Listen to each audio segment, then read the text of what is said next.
هذا الملف عندي كلش تعبان، اذا تلاحظ مخدات مالته والمغناطيس من المغناطيس تعبان. اليوم اريد ارجع جديد، راح اغسله كله. شو نجيب هذا الجدر، نجيب نفط وفرشة. اوكي شباب، اضافة الى ذني مال زنجار ومالت البنزين. اول ما نجي بسم الله راح نفتح هاي البرغيين شباب. هاي بعد ما نكمل من التنظيف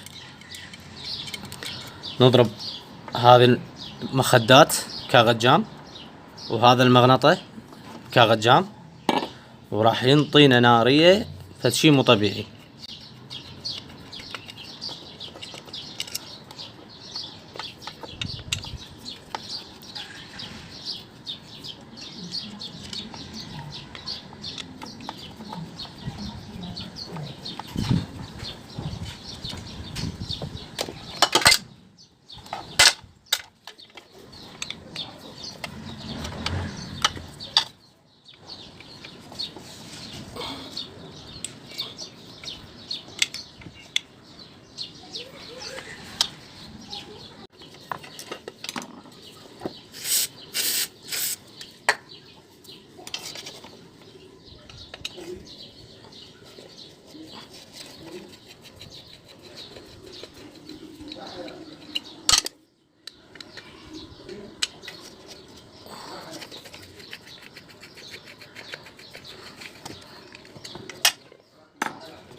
أصدقائي بعد ما كملنا غسل ملف الدراجة هو الأجزاء مالته، تخليه على الشمس لمدة 2 إلى 3 ساعات.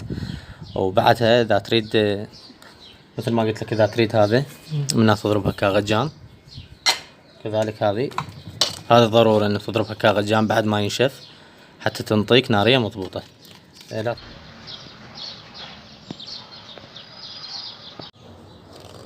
هاي شباب بعد ما نشفن نجيب الغراض ذني نجيب الملف والقاعدة مالته الفراوين.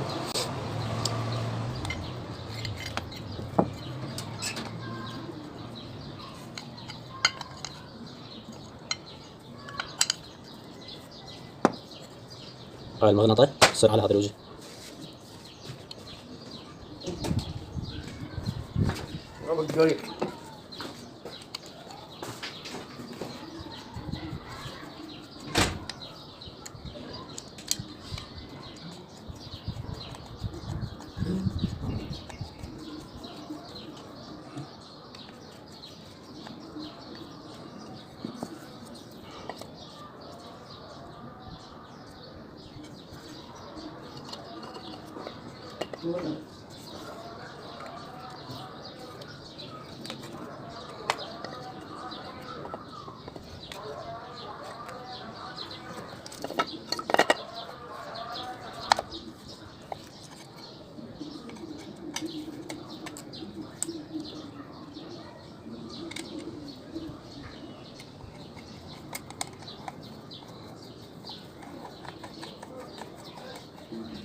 تحياتي للجميع، لا تنسى الاشتراك بالقناة حتى الكل يستفاد. مع السلامة.